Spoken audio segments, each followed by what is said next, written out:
안녕하세요, 박미수 박사입니다. 오늘은 인슐린 기능을 개선하고 근육의 마이오카인을 키우는 멜라토닌으로 쓰리고 대사증후군을 잡자 라는 주제로 말씀을 드리겠습니다.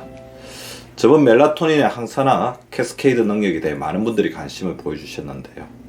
저번 영상은 아래 고정 댓글을 참조하시기 바랍니다. 오늘은 멜라토닌과 궁합이 잘 맞아서 우리 몸을 대사증후로부터 지켜줄 대사물질을 하나 소개시켜 드릴까 하는데요. 과연 무엇일까요? 성장 호르몬, 단세 지방산도 멜라토닌과 궁합이 잘 맞는 유익한 분비물질이지만 오늘은 마이오카인에 대해 말씀을 드릴까 합니다.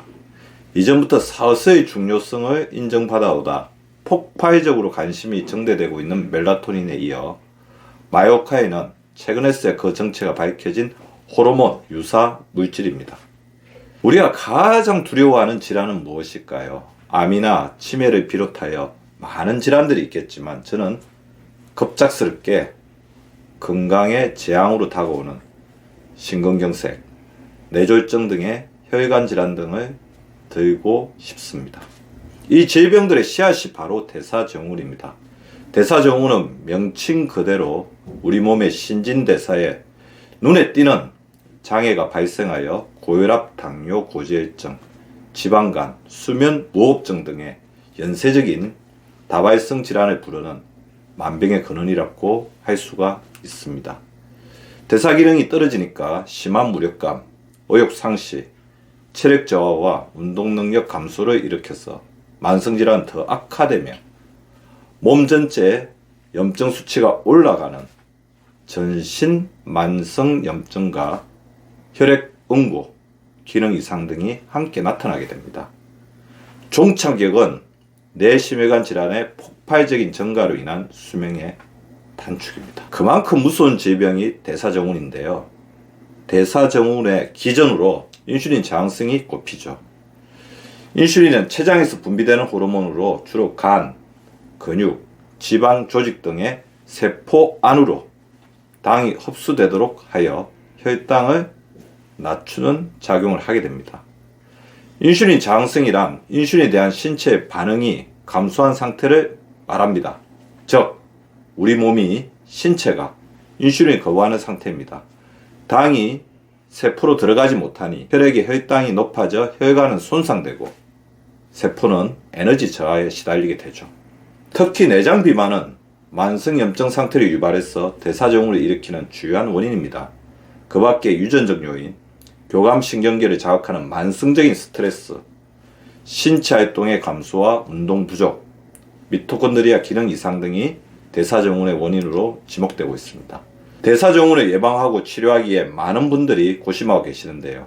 그래서 수많은 약이나 건강기능식품을 찾기도 합니다. 그러나 우리 몸에는 이 대사증후군을 막아주는 우리 몸에서 생성되는 강력한 천연 물질이 있는데요. 바로 멜라토닌과 마이오카인입니다. 천연이니까 자연만 나오게 하면 아주 자연스럽고도 강력하게 대사증후군을 막아낼 수 있는데요. 우선 멜라토닌이 어떻게 대사증후군을 막아주는지부터 알아볼까요? 멜라토닌과 인슐린은 서로 밀접한 관련이 있는 호르몬입니다. 잠을 잘 때 분비되는 멜라토닌이 인슐린을 만드는 기관인 베타세포를 보호해주기 때문입니다. 췌장의 베타세포는 혈당 상승을 감지하여 혈당 강화 호르몬인 인슐린을 분비해서 혈당을 조절하는 중요한 임무를 수행하는 당뇨병과 가장 밀접한 관련이 있는 신체 기관입니다. 실험을 통해 고혈당과 고지혈증에 의해 췌장 베타세포가 멜라토닌에 의해 보호를 받고 인슐린 분비 능력을 다시 회복한다는 사실을 밝혀낼 수 있었습니다. 잠을 잘 자기 위해서는 몸에서 멜라토닌이 충분히 만들어져야 하고 또 이렇게 만들어진 멜라토닌이 당뇨병을 막아주는 인슐린 기능을 보호하고 재생하는 것입니다. 멜라토닌과 함께 대사증후군을 예방하는 핵심 물질이 마이오카인입니다. 마이오카인은 비교적 최근에 발견된 호르몬인데요. 2003년에 일반적인 호르몬 분비기관이나 장의 마이크로바이옴 말고도 우리 몸에는 새로운 분비기관이 존재한다는 사실이 밝혀졌는데요. 바로 골격근입니다. 연구자들은 우리가 운동할 때, 즉 골격근이 수축할 때 어떤 물질이 나온다는 사실을 발견했고 처음에는 이를 운동인자라고 불렀습니다. 그리고 마침내 인터루킨 6라는 사이토카인이 근육에서 분비되어 혈액을 타고 이동하는 것을 확인할 수 있었고 이를 마이오카인, 즉 근육에서 분비되는 사이토카인이라고 칭하게 되었는데요. 인터루킨 6에 이어서 마이오스타틴, 인터루킨 8, 이리신 등이 속속 발견되었습니다.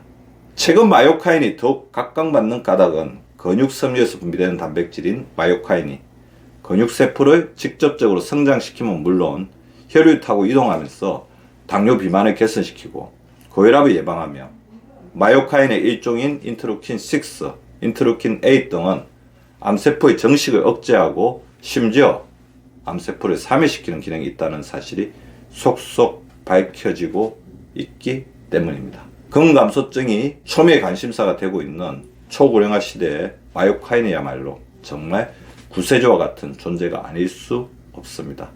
즉 만성염증이 있을 때 발생하는 사이토카인이 만들어낸 염증을 차단하고 억제하는 물질이 바로 근육에서 나오는 마이오카인인 것입니다.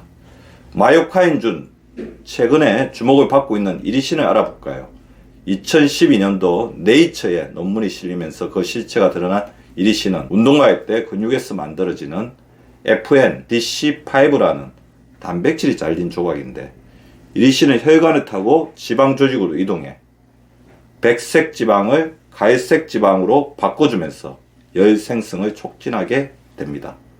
흔히 알고 있는 백색 지방은 에너지를 저장하는 역할을 해서 지방을 축적하는 반면 갈색 지방은 앞서 설명했듯이 열을 발생시켜 체온을 유지하며 에너지를 소모하는 역할을 하게 됩니다. 따라서 이리신은 비만을 예방하는 효과를 가지게 되는 거죠.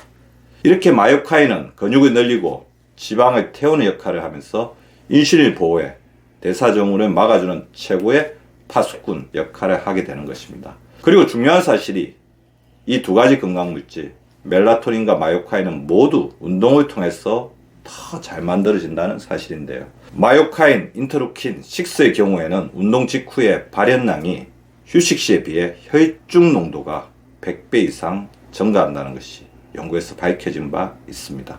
즉 풍부한 근육량과 충분한 운동이 마이오카인을 폭발적으로 분비시킨다는 것입니다.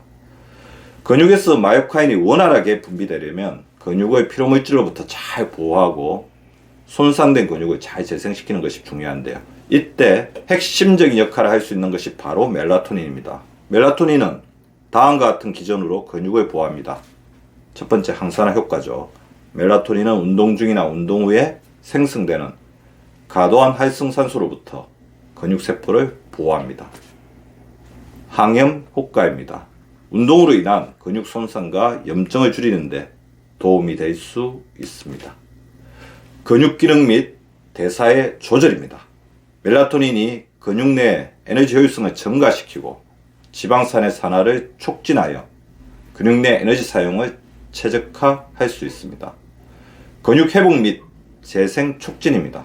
멜라토닌은 수면의 질을 향상시켜 운동 후에 근육 회복을 촉진하는 효과를 가지게 되는 것입니다. 자, 그렇다면 멜라토닌과 마이오카인의 효과를 극대화시킬 수 있는 운동과 근육의 시너지 상승 방법은 어떤 것이 있을까요? 제가 가장 많이 추천하는 것도 하루 7,000보 걷기인데요. 근력 운동은 가면 활성산소나 염증을 증가시키는 원인이 될 수 있으므로 적절한 선에서 가지 않게 실시하는 것이 좋습니다.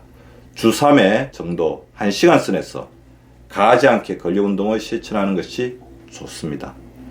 근육을 늘리기 위해서는 근육 휴식도 매우 중요합니다. 따라서 매일 근력 운동을 하는 것이 힘든 사람은 하루 근력 운동을 하고 하루는 충분히 근육이 쉴 수 있게 해주는 것도 바람직합니다. 걷기 운동은 이런 부담 없이 즐겁게 실천할 수 있는 운동입니다. 하루 7,000보 걷기를 매일매일 실천해 주십시오. 틈날 때마다 걷고 대중교통을 이용하고 자동차나 각종 탈 것들, 엘리베이터 등을 멀리하는 것이 좋겠습니다. 운동과 활동은 밤의 숙면을 보장하여 멜라토닌의 분비를 돕습니다. 멜라토닌이 더욱더 원활하게 분비되려면 밤에 잘 때 소음과 조명을 완벽히 제거해 주십시오. 스마트폰에서 새어나오는 빛이 송가선의 멜라토닌 분비를 방해하므로 머리맡에서 스마트폰을 치우는 것이 좋습니다. 저는 아예 거실에 스마트폰을 두고 침실에는 가져가지 않는 것을 실천해 보려고 합니다. 스트레스가 많거나 과로를 하셨으면 멜라토닌의 충분한 분비를 위해 조금 일찍 잠에 들고 조금 늦게 잠에서 깨워 주십시오. 일주일간 수면 시간을 체크해서 평균을 내고 거기에 30분만 더 수면 시간을 보태어 주세요. 숙면에 취하기 위해서는 호흡, 수면 양발, 따끈한 우유 한 잔, 족욕, 반신욕 등의 방법을 실천해 주시면 좋습니다. 근육을 형성시키고 호르몬의 재료가 되는 단백질 섭취와 더불어 멜라토닌이 풍부한 음식을 먹는 것이 좋은데요. 멜라토닌 풍부한 음식으로는 체리, 샐러리, 부추, 브로콜리, 바나나, 파래, 연근 등이 있습니다.